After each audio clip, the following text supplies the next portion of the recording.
Well, good afternoon, everyone. I'm so excited to kick off this conversation with the wonderful folks from the New England ADA Center. Looking forward to a robust conversation today and an opportunity at the end of this call to answer questions from you in the audience.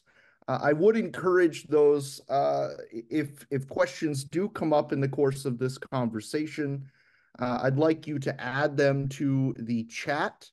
That is a great opportunity so that we can start thinking about what those questions are and how to prepare answers to those. Um, we have three people from the New England ADA Center today with us. That's Taciana, who is the director of the organization, and Stacy and Jason, who provide technical assistance and do a lot of other things as well. And I think everyone will have an opportunity to share the work that they are doing at the ADA Center. And if you could, each of you maybe provide a quick introduction to yourselves. Taciana? Sure. Thank you, John. And good afternoon, everybody. It's great to be here with you, with all of you. My name is Taciana Ribeiro Saab. I'm the project director for the New England ADA Center. We are a project of the Institute for Human-Centered Design. And as a director, I'm responsible for the big picture. We are undertaking a participatory action research to understand more about how people of color relate to the disability, how much they know about the ADA Center and their rights under the ADA, and also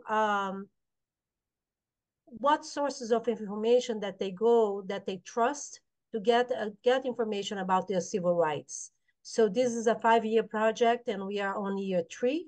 We just finished research in Massachusetts, and now we are rolling out to Connecticut and Rhode Island.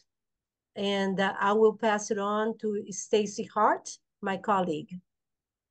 Hi, everyone. Thank you for having us. As Taciana said, my name is Stacy Hart, and I have provided training and technical assistance to callers and to the folks that we train since 2013. So I have had the good fortune of learning so much about the ADA. We train on any topic related to the ADA, from program access to facility access and everything in between.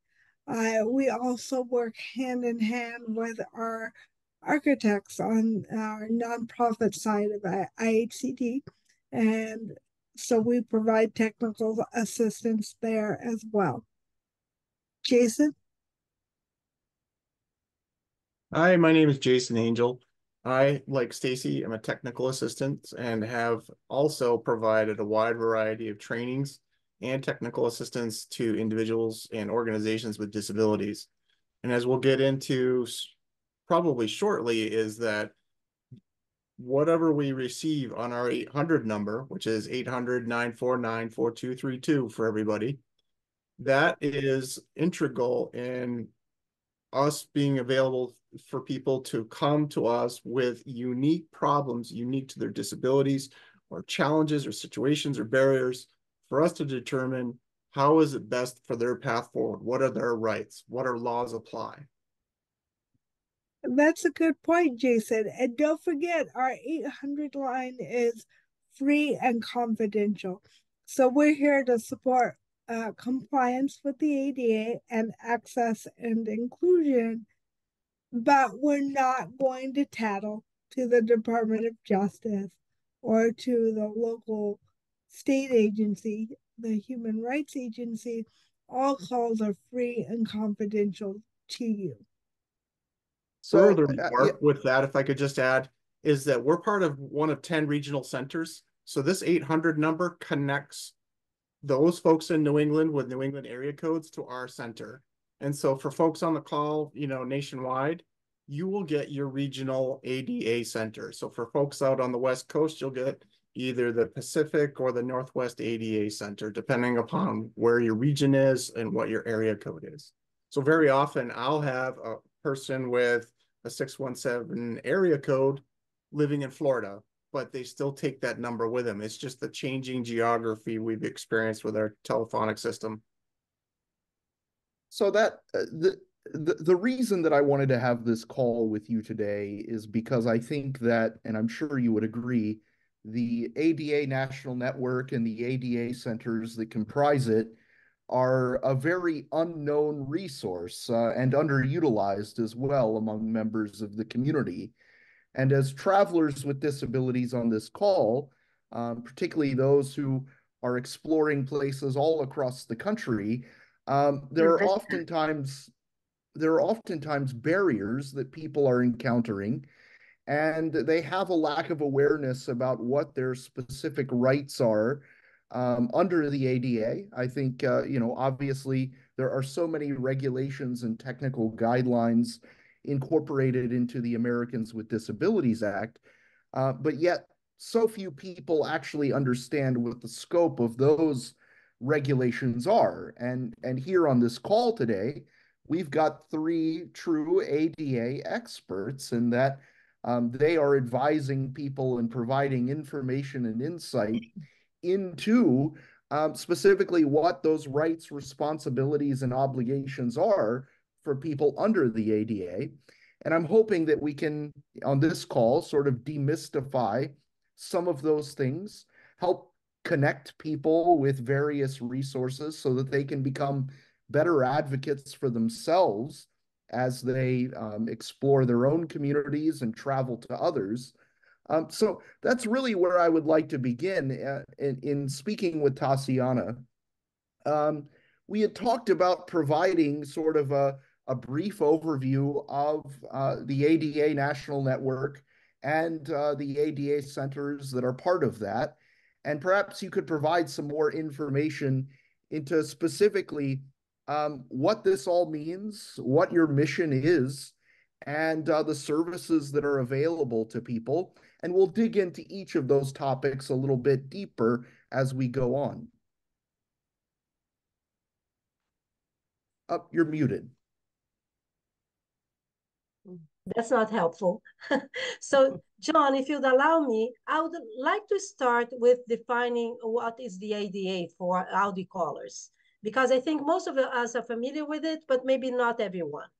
So the ADA, the Americans with Disabilities Act, is the first comprehensive civil rights act for people with disabilities.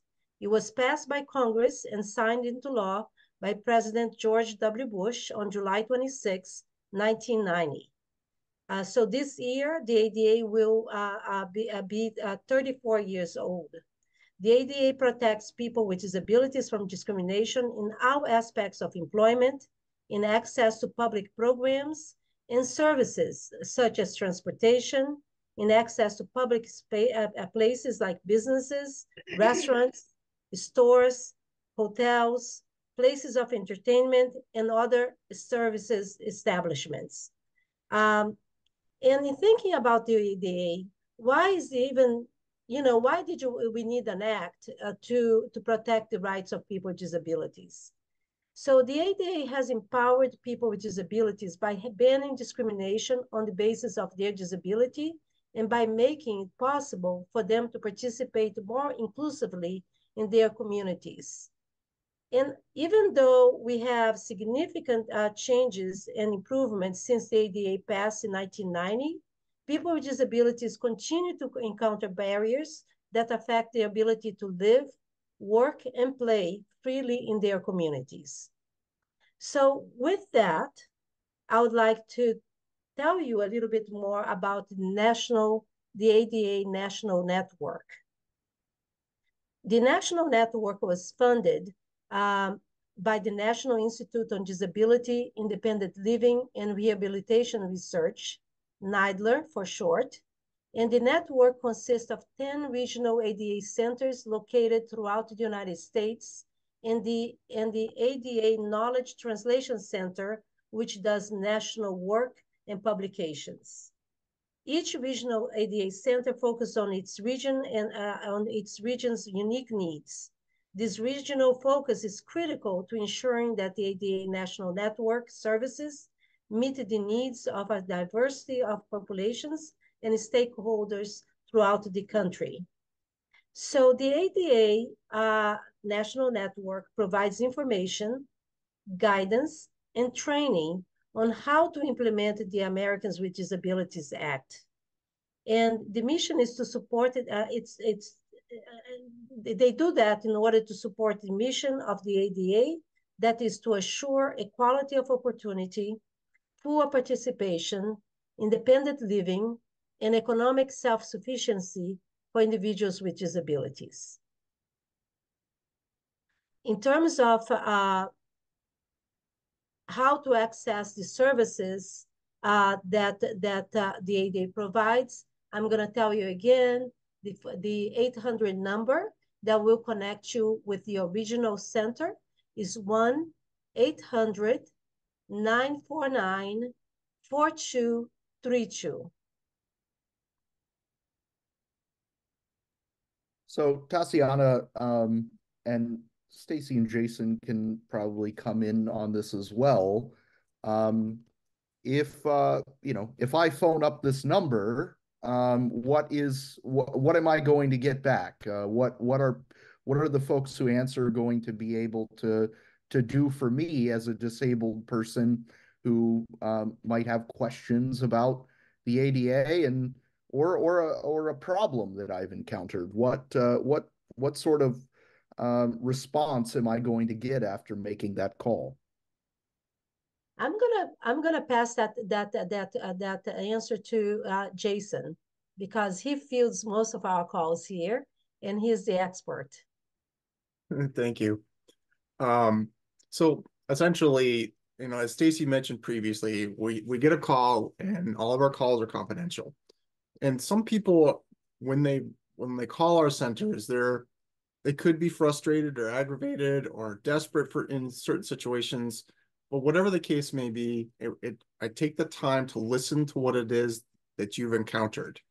You've encountered some barrier, you're encountering some issue, there's problems with your job, and really listen and hear for where maybe in any kind of form, what that challenge has been, and then try to figure out, well, where does that fit within, say, the titles we use most of all within the ADA is, employment, Title II, state, local government, Title III, places of public accommodations. Where does that fall within those titles? What is the issue? What is the challenge? Where can we identify where discrimination may be taking place or the barrier is within that law? And then figure out what are the next best steps. And it's going to be different. It's a kaleidoscope of issues and what laws apply, or even determining that it's not an ADA issue at all. It falls under other laws that have protections for people with disabilities. So it could be the Fair Housing Act or the Air Carriers Access Act or some other act that is outside of the ADA. Identifying that issue, figuring out what the next steps are, and then having the individual informed with this so that they can move forward with encountering that barrier or figuring out what that next step is, or maybe even filing a complaint with one of the enforcement agencies.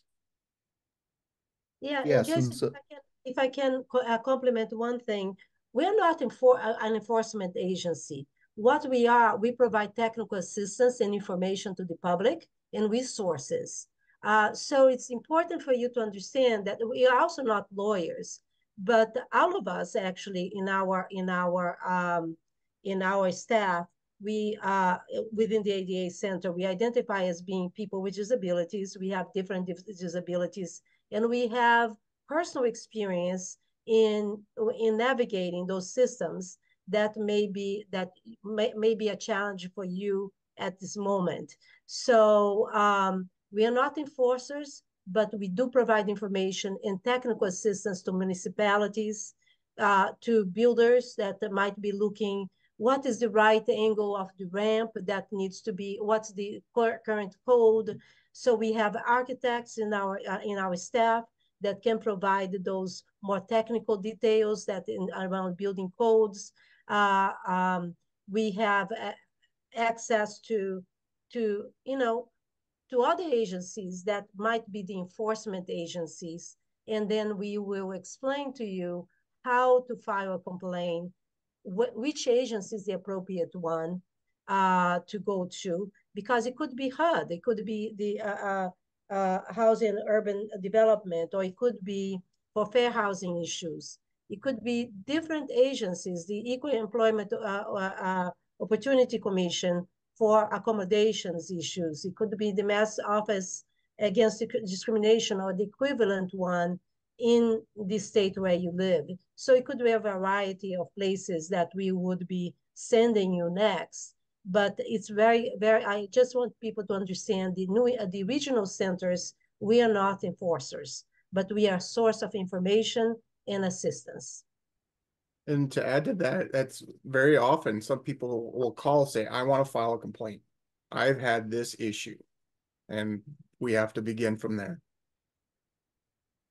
Yeah, and I think a resource that is also underutilized is civilrights.gov, where for civil rights issues, including ADA issues, in the United States, folks can go onto civilrights.gov, file a complaint with the federal government, and this is a fairly new feature in that they will direct that complaint on your behalf to the appropriate agency, so long as it's a federal and not a state issue. So if I go onto civilrights.gov and say, this airline damaged my wheelchair and gave me a bad experience, they'll direct that to the Department of Transportation. If I say I went to a hotel and the room was not up to the standards and the roll-in shower was not accessible to me, they'll direct that to the Department of Justice. And so that is, I think, an area that has been very confusing for people on the enforcement side of the law is to, where do I go for certain accessibility issues? And the reality is that different laws cover different aspects of the public environment and sphere. And that is something I believe that your team is able to direct folks towards when they call. If they call with an air travel issue, that's not within your purview. Is that correct? Correct. Well, thank you, John. That's an important point. It's important to know what the EDA is and what the EDA isn't. So whether it depends on whether the ADA applies, because the ADA applies to the airport and the businesses within the airport, and also supporting businesses that support travel. But the ADA does not cover the actual airplane or flight. That is the Air Carrier Access Act. We will refer to the Department of Transportation, but Jason and I know quite a bit about other federal laws and can sometimes answer those questions because we've experienced a broken wheelchair or what have you. And so we don't leave people hanging, and we don't unnecessarily transfer them or forward them to other agencies. But you're right. There's a lot that the ADA doesn't cover, and the actual aircraft is one of those. But people often start when they call us, oh, I'm a person with a disability.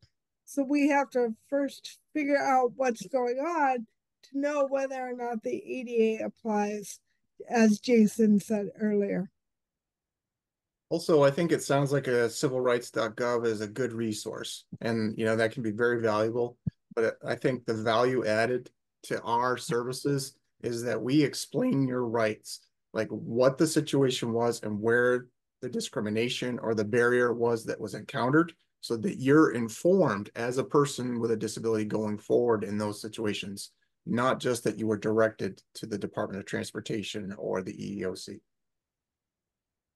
Yeah, and I will say I have called the ADA centers on a number of occasions over the years to clarify my understanding of ADA regulations. I'm directed when I call, because I still have a Florida number, I get sent to the Southeast ADA Center, and good people there as well.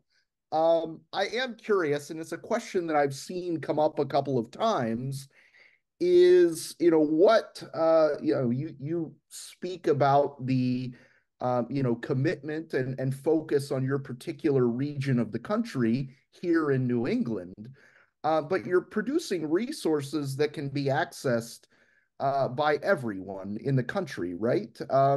Is that correct? That's That correct. is that is correct. And I think even though we all have different focuses, all the ADA centers regional centers will be able to talk about all the titles that are protected under the ADA. So that knowledge is common to all the regions. It's just what is the different focus is might be on the research that we are doing. Somebody might be doing a research on healthcare access. We are doing a research on people of color accessing the ADA services as callers, but also going after their civil rights that are protected under the ADA that they might not be doing. So different centers might be focused on their research focus might be different, but the services in terms of technical assistance, you can expect to get the same services throughout the country. The training, you can access trainings on other regions outside of your region, if you like. A lot of trainings might be free. Some of them are very low cost. And some people just want to know more. They might take the whole certification to become ADA coordinator certified, and that's also an option. So you really have a good understanding of the different titles and what it covers. And as Stacy reminds us what it doesn't cover, because it's important. Sometimes we get calls that might be housing related, or a person lost recently, somebody lost guardianship. Well, we explained that they need to go to court to regain guardianship if that's what the route that the family wants to go. So I think it's important for people to understand that some of the issues, even though they are somehow related to a disability, they might not be covered under the ADA.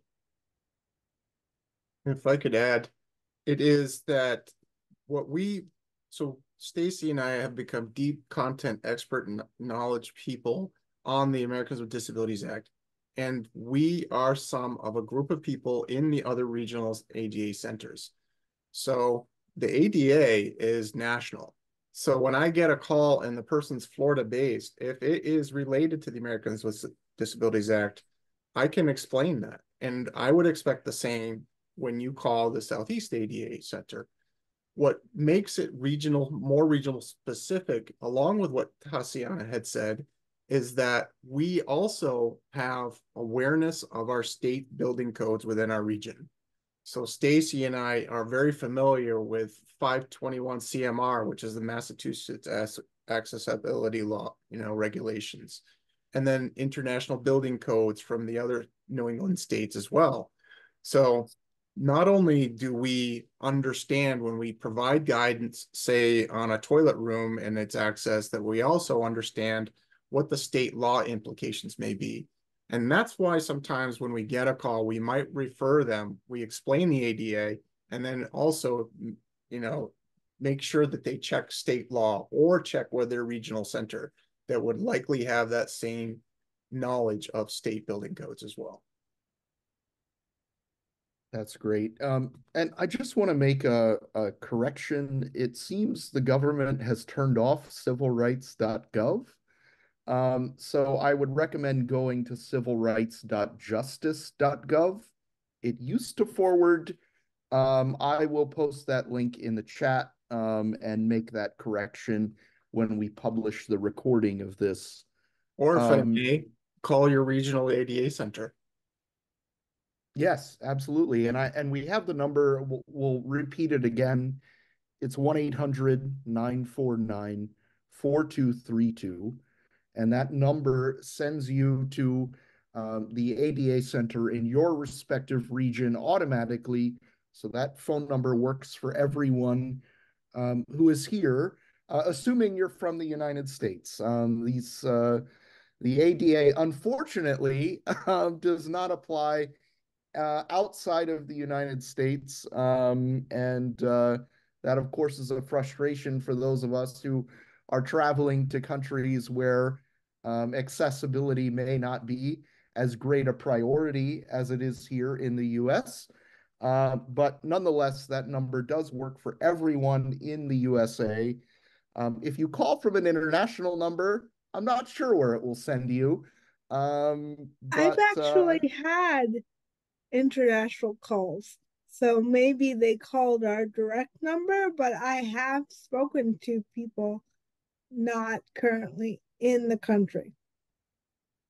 If you go to the ADA National Network's website, you can find the local number for each of the ADA centers. So you can call our 617 number and reach us directly, even if you had an international phone exchange. Okay. Yeah, that's fantastic. And maybe And I'll John, keep. Go ahead. John, the website is adata.org. Yep, we'll put that. The national website. We'll put that in the chat as well. I think at this time, let me check and see if there are any other questions that I had. I think we've clarified sort of the scope of the focus of everyone, on your team at the New England ADA Center. I would like to open this up, I think, to folks who are on the chat here. If you have a question, you can turn on your video, make sure to unmute yourself. You don't have to be on video if you don't want to. That's certainly a choice that you can make. But would love to take your questions, and I'm sure the team is excited to hear from you.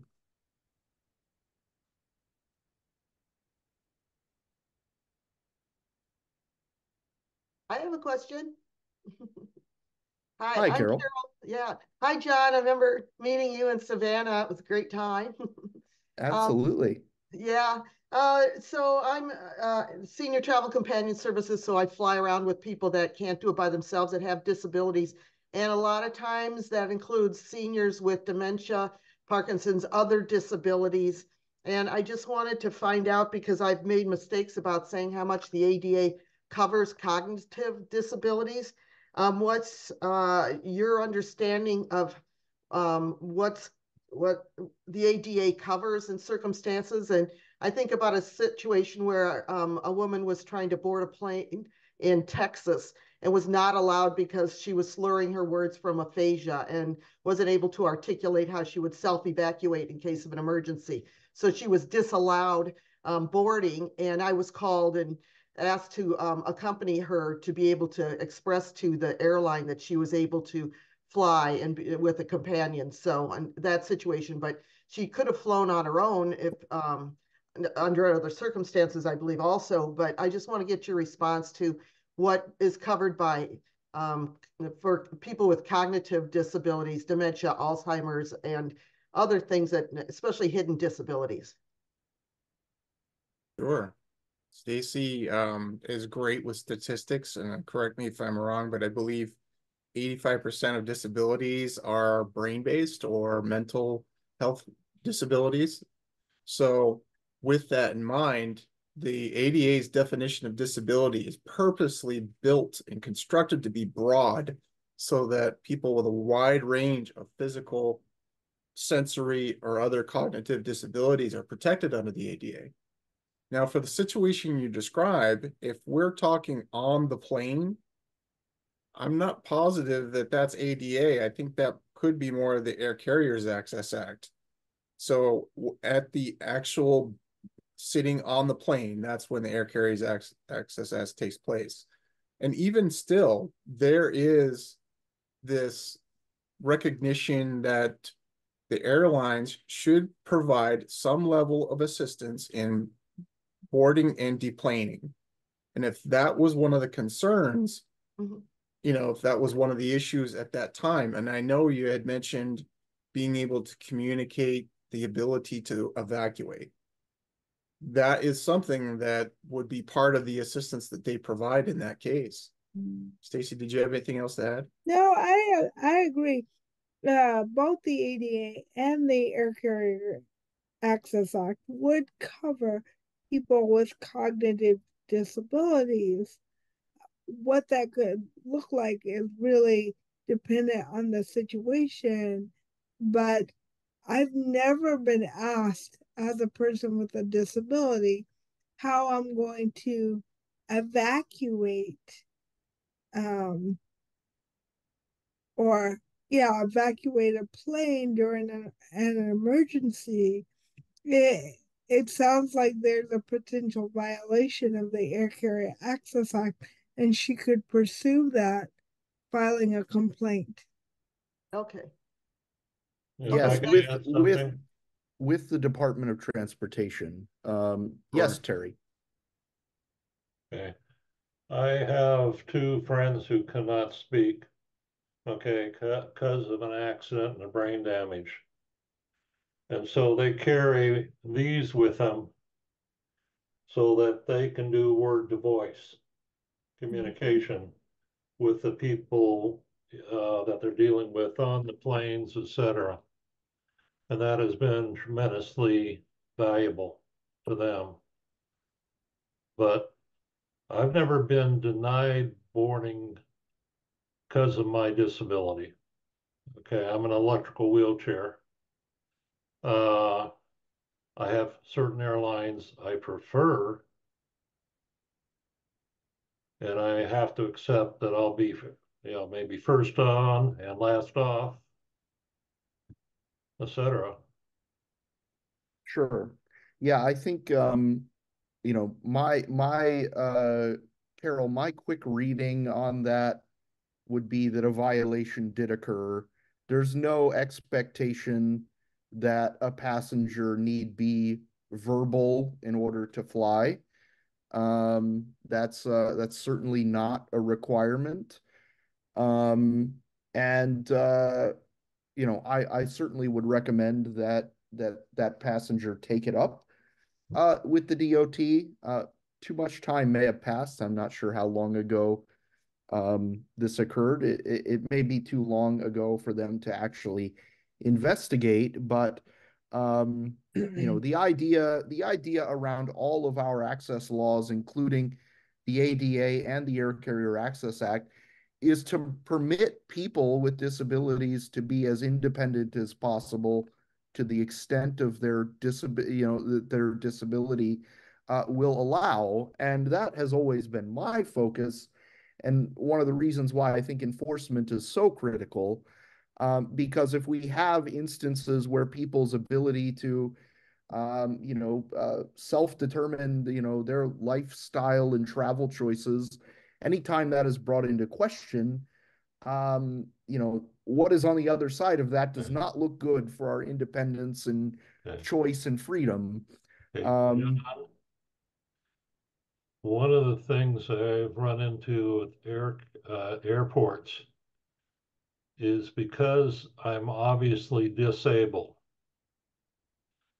then there is an assumption that I am stupid and cannot communicate. Hmm. Okay. I've run into that in several airports, and about all you can do is run over their toes with your wheelchair. Or you have to speak up because they're talking to your companion instead of you. Yeah, my Oh, wife gets upset at a store when I pay for the bill and they hand the change to her. Oh, there's all sorts of problems that I encounter. I've done 126 trips flying cross country, across the world with seniors and other people with disabilities.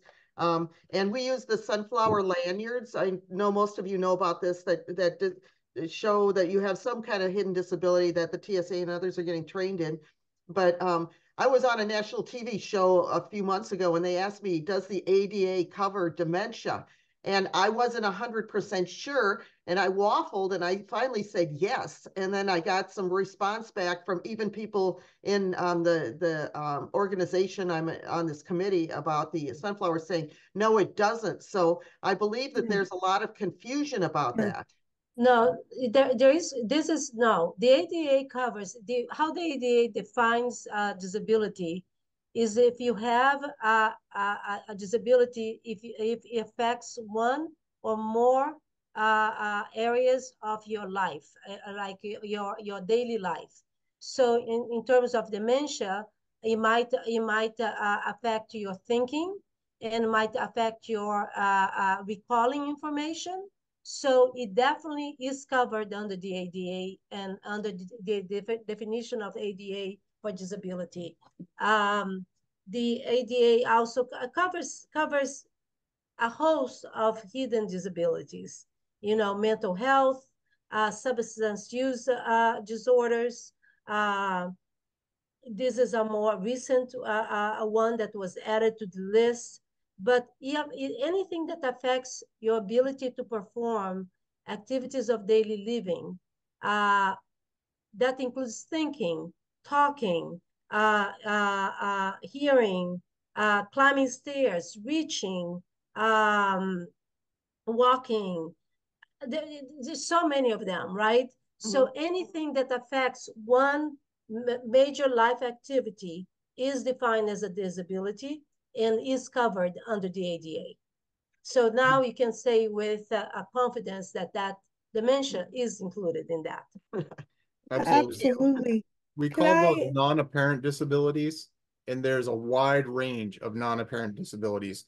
And because of that, people don't understand that there's still obligations for people's rights or obligations to provide reasonable accommodations or modifications for those people with invisible disabilities or non-apparent disabilities.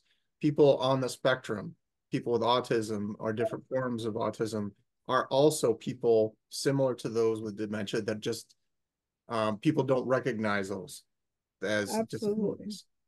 Absolutely. And I would add also, going back to dementia, but really any disability, most people with disabilities can fly and live independently in their communities and work and what have you. In very rare situations, if there's a safety concern based on real facts, not on assumptions, Observable. that someone is not able to fly independently, they could require a companion. So I have friends with family members who have dementia, and just like with every disability, it's a continuum. He's at the stage where he can't walk very far now. He can't speak, and he's struggling to communicate his needs or what have you.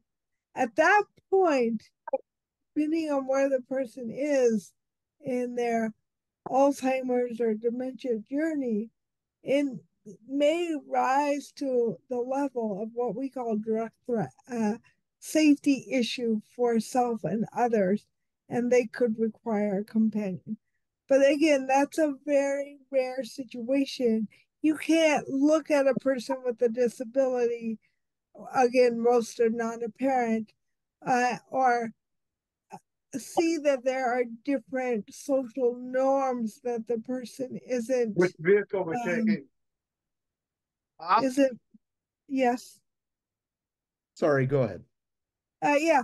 So you can't look at a person and say, oh, they're not making eye contact. Maybe they have autism, so they can't fly independently.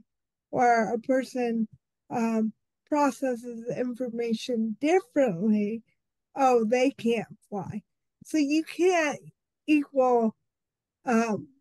tie intelligence with the actual ability to do things. It's a very rare case in which a companion would be required.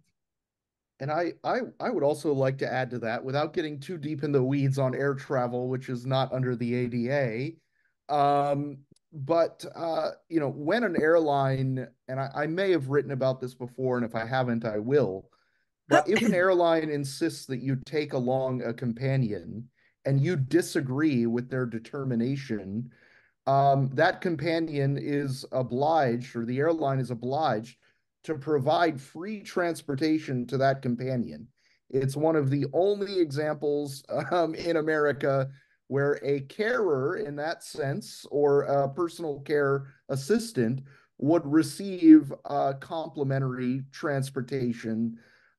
In Canada, it's actually required, whether you're forced to or not, that your carer can fly with you for free, since it's necessary for you to carry on your function and take advantage of the opportunity to travel. But here in the United States, that's only required when the airline forces you to take someone. But as Carol experienced with her client, um, even if that is the case, that you're required and you disagree and they still mandate that you take someone along with you, then you do have some recourse through the complaints process with the DOT.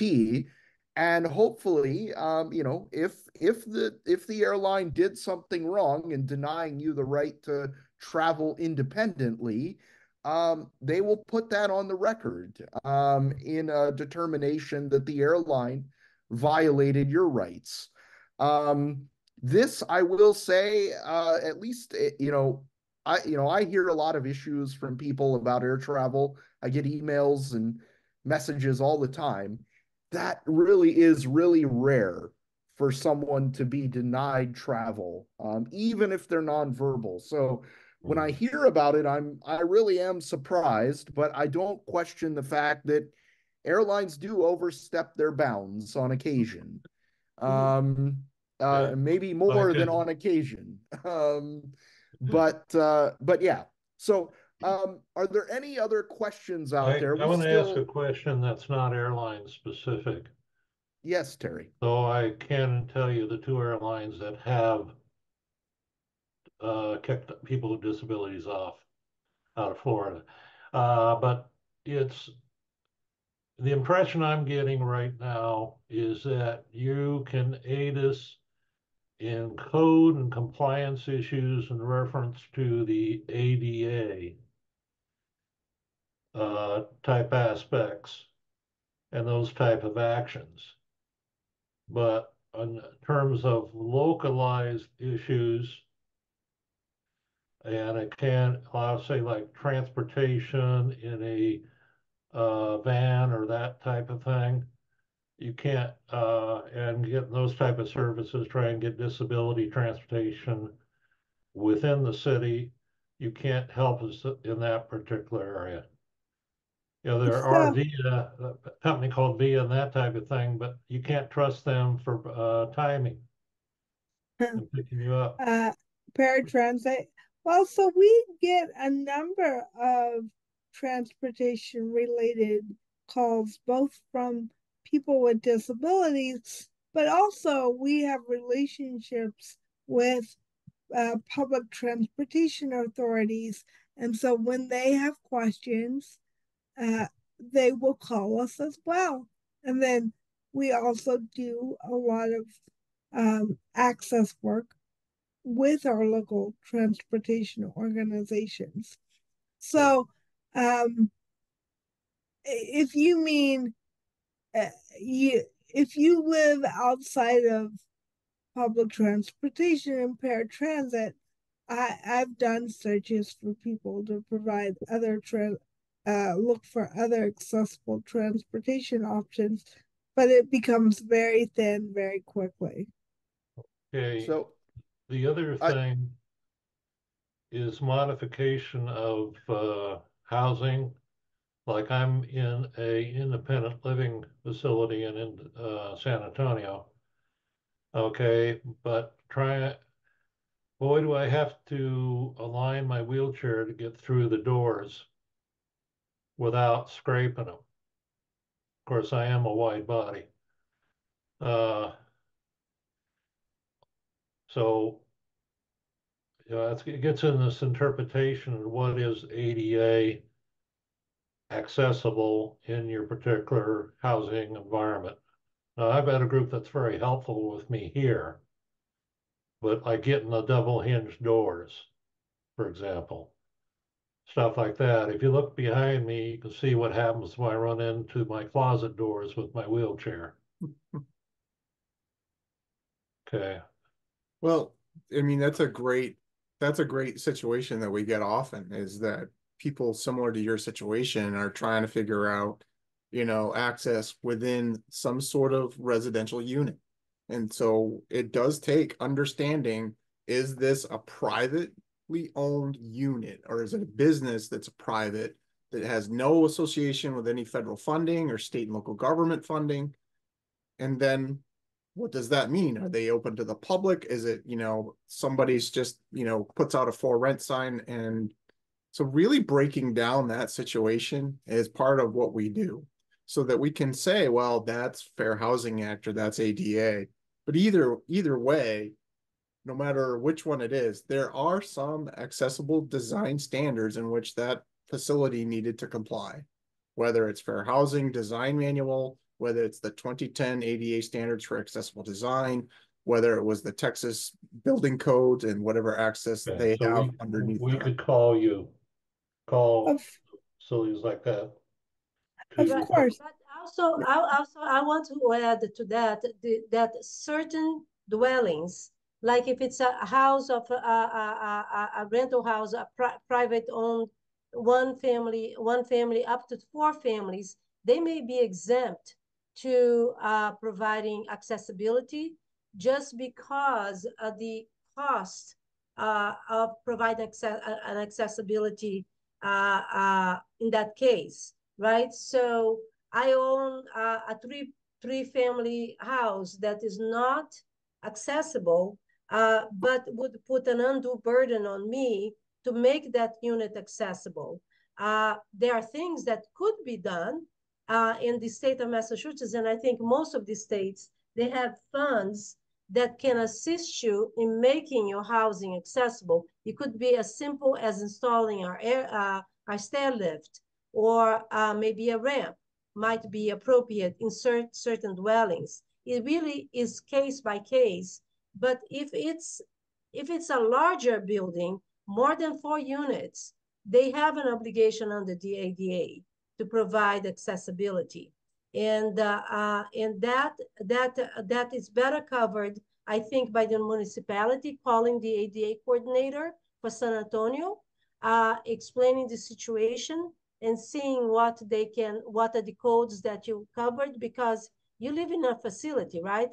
They hear right that you are in an assisted living facility, so they must be in compliance with the code. They're in compliance, and I, of course, test their compliance on a regular type basis. One leverage point you didn't bring up is if you've been in the military and the facility is receiving some degree of military funding for you to be in that particular facility, that's another leverage point that can be used. Yeah, so there are lots of laws that come into play. We have to figure out, well, So now it's DOD, Department of Defense, perhaps. It's fair housing. It may or may not be the ADA. And then there's state requirements. But in any case, uh, facility requirements, the built environment standards are minimums. It's a starting place. And so compliance does not mean access for everyone. Like 32 inches might not work for you, Terry. I need But 36. that's well, Yeah, but thank you. and so, and then under fair housing, it's like even a little smaller. So compliance is a starting point, but it doesn't mean inclusion. And so that's what we need to remember. And then on top of what is required in the built environment, then we can ask for reasonable modifications or accommodations depending on which law applies, um, to make sure that we can live in our home. But that's part of the discussion that Jason and I have with people, because you kind of threw us that curveball. Oh, by the way, we get veteran funding. Well, then it's federal. It's not the ADA. It's the DOD. So, and that's a whole other set of built environment standards. But yeah, we're willing to talk to you about everything. And if we don't have the answer, then we like to find the answer. I've been Stacy, talking so much. Are there other people on this call with their questions? Yeah, Terry, we can definitely come back to you if there's time. But I just wanted to point out, as Stacy was saying there, that the reason that the ADA Center exists is to cut through a lot of the confusion that exists around what laws apply, when and where, and how to connect people and businesses with answers about the rights that disabled people have and the responsibilities of businesses in responding to those rights and delivering on their obligations. And I think just sort of um, scrolling through some of the questions here, transportation has come up a lot. And I think that there are some transportation resources or services that do fall under the ADA. And maybe we could scope out sort of, maybe we could talk just briefly about transportation, because ground transit is so important. And, I've seen a lot of different services pointed to here. One is someone asking about the scope of paratransit services. Is that an ADA thing? Is our city buses and subways subject to the ADA? What about hotel shuttles?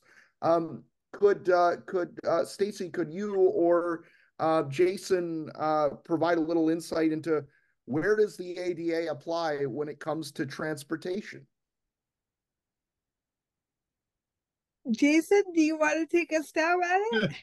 I was just going to say we were nodding our head at each of the things that you were ticking off. So I thought maybe that would be enough. Yeah, public transportation would fall under the ADA. Hotel transportation, that's a great question that I've experienced. I'm a chair user myself. Yeah, I mean, that has to, if you're going to provide a service like that, you have to provide an equitable service. So whether or not they have a van with a lift, they need to provide some sort of transportation for somebody with a disability. But going through that list of items, yeah, there's, depending upon where you land on the subject that you're talking about, yeah, there's very likely very well could be Department of Transportation, but also the ADA itself. And transportation is interesting because it divides it up between organizations whose purpose is transportation, like public transportation, and businesses that provide it as we'll say an amenity, or over the road buses. So there are different requirements for that. So it's really hard to talk about it in general. There is one requirement around the number of seats in a van, for example.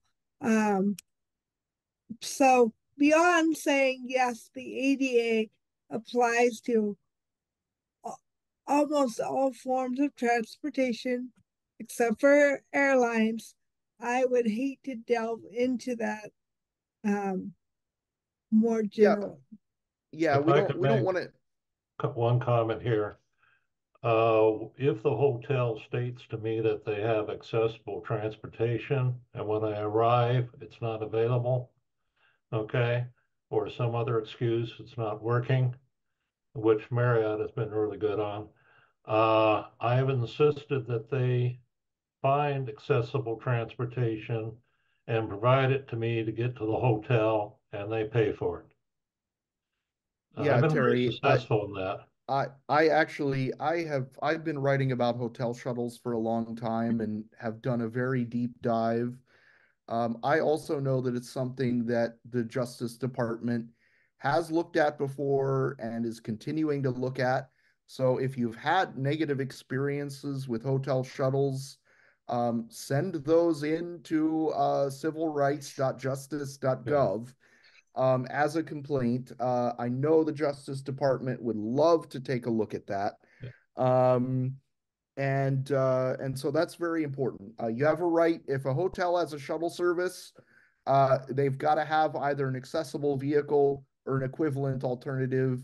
Full stop. Like they cannot deny service, but oftentimes they do. I know good, I've got plenty of negative experiences with hotel shuttles leaving me stranded. good, And that, that brings about additional costs on the disabled person sometimes. I'm going to St. Louis this weekend. There's an airport hotel that's really cheap and would have been convenient for me, but they don't have an accessible shuttle, and I don't want to deal with that mess again. So I'm paying more for a hotel that can accommodate me. And that's really frustrating. That's a sort of hidden costs of disability inequity that comes down good. upon us because we're disabled. Do you have a Um, blog or that type of thing that shares these experiences? yeah, if you just go on the website wheelchairtravel.org, in the search Yeah, box type in hotel shuttles, and yeah, okay.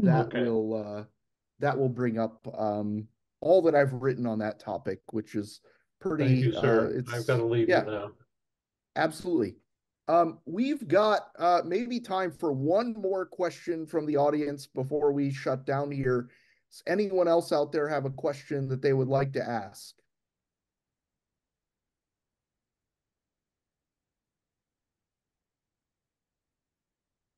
Nobody?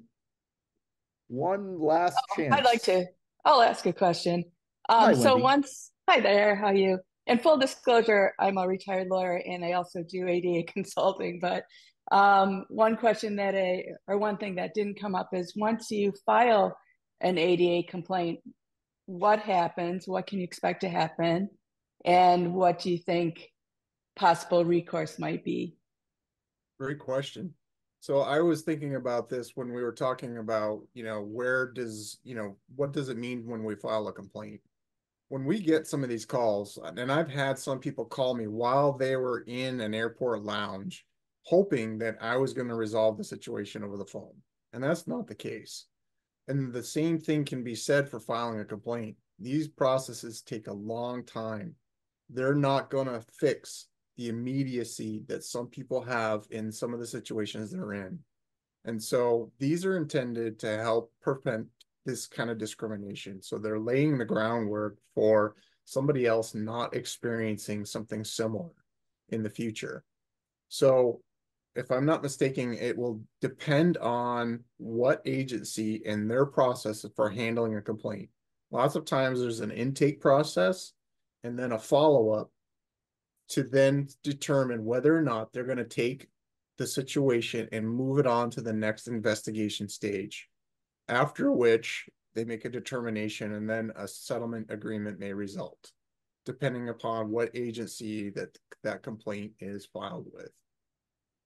Yeah, and Jason, I just to add to that, there are a couple tracks, if you're submitting an ADA complaint, that is traditionally going to go to the Justice Department in their Civil Rights Division. There are a few tracks that can take. You might get a letter back that says, "Thank you for sharing your complaint. We've decided to take no action at this time." That happens pretty frequently, unfortunately. And that's just because the government does not have the resources to pursue every complaint. But of course, if you have experienced an ADA violation, you always have the right, regardless of what the government does, to seek out legal counsel of your own and pursue that in a court of law. Another thing that DOJ will sometimes do is they'll take action on their own. They'll say, this is an issue that has, a broad impact to disabled people in the locality or in the country, whichever it may be.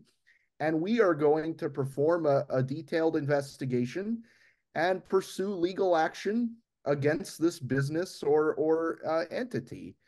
And then there's a third option, and it's something that I've been meaning to write about. I'm going to write about soon to detail, and it is sort of a mediation process. They'll say, this disabled person, we agree that there has been some violation or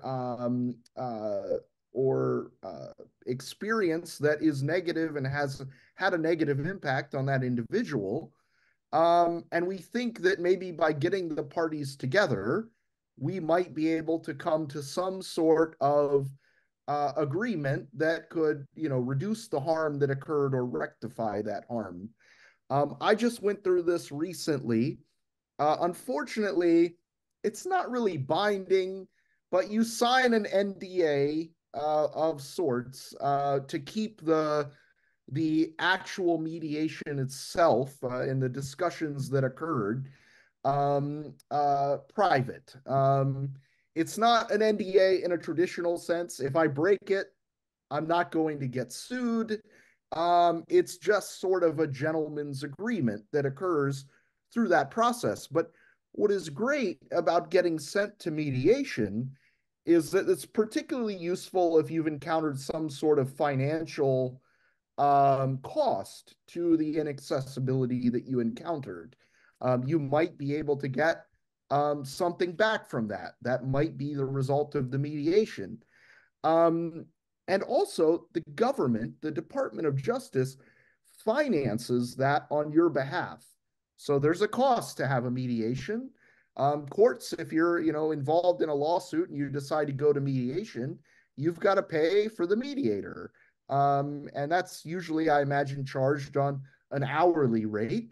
But in this case, my mediation was paid for by the federal government in the interest of protecting my civil rights. And so I said, well, I've submitted a lot of ADA complaints over the years. Finally, I got something out of this. But, I don't want that to deter you from submitting a complaint. I think a couple of cases that really come to mind. A lot of people submitted complaints against Greyhound bus lines many years ago. And the government was receiving them and sending out those letters saying, we're not taking any action at this time. But ultimately they did, because they got a lot of complaints about the same or similar issues. And they said, this is clearly a matter that impacts, what has wide-ranging impacts on the disability community. And so they sued Greyhound, and ultimately came to a settlement agreement whereby every single Greyhound bus now has 2 wheelchair securement spaces and a wheelchair lift.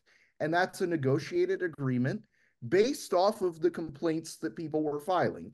So even if you're not getting sort of that immediate resolution that we all want, I mean, I know if I'm sitting outside the airport and I can't get a wheelchair taxi or a shuttle to the hotel, I'm really frustrated. It's a problem that I got to deal with in the moment. There's not going to be an immediate fix for that. but there is value in submitting those complaints. And I mean, I can't harp on that enough. Airline complaints, hotel complaints, public transit complaints, there are places to file those. And I really encourage you to go through with that. And if you want to take legal action, that's an option. I don't advocate for or against that. It's up to the individual. Is it worth that? Are you willing to bear the costs if you lose? There are a lot of questions that go into that. But at the very least, if you've got questions about whether or not you actually have experienced an illegal barrier to accessibility, the folks that you should turn to in the first case are good folks at the different ADA centers around the country, because they can point you in the right direction, listen to your experience, and sort of deconstruct, what actually applies here. Where was there a problem? What did the business do? Or what should they have done differently to better serve you? And then maybe as you learn that, it could be very helpful to respond to that business and say, hey, just so you know, I experienced this accessibility barrier. This is what I've learned about what you should have done or could have done differently. And if you need more resources, you can call the ADA Center too, because they'll answer your call and provide that information and resource, to help you get on the right track, so that, maybe the next guy who comes along won't be as kind as I am. I'm not filing a lawsuit, but the next guy might. So I think there's a lot of value in sort of demystifying the ADA, what it covers, who is responsible. And so anyway, that's what I'll leave you with. That's my encouragement. And if there are any last comments from Taciana, Jason, or Stacy, I'd welcome that. But otherwise, we'll wrap things up here. Well, we just wanted to thank you, John, and we really wanted to encourage everybody to use the 800 number. Jason, can you say the number again? Because I forgot. It's 1-800-949-4232. And just exactly. One of the things that people, sorry, go ahead. And sometimes we don't know the answer to your question, but what we are committed to doing is doing the research and getting back to you. So know that we may not know every little detail, but we know how to get to the answers, and we will do the research and get back to you. And we network among ourselves. Sometimes I have a question that Jason may know the answer to, or we brainstorm possible alternatives. And even if it's not an ADA related, but it is related to your disability, we may have resources for you that could address the problems that you're facing. So I just encourage everybody to really use the ADA regional centers as a resource and as a source for information and knowledge. So thank you so much for this opportunity to join your call today, John. We really, really appreciate, and we hope to see an uptick on calls because of this. Excellent. And I will be obviously sharing the recording of this for everyone. We had more than 100 people registered to attend, but midday call, can't get everyone on live, but we'll get this published on the website, wheelchairtravel.org. And I'll include all of the links that we've discussed and resources that we were talking about. Thank you, Taciana, Stacy, Jason. Really appreciate your contribution today, and look forward to seeing you soon, hopefully. Thank you for Thank you. the opportunity. Bye-bye.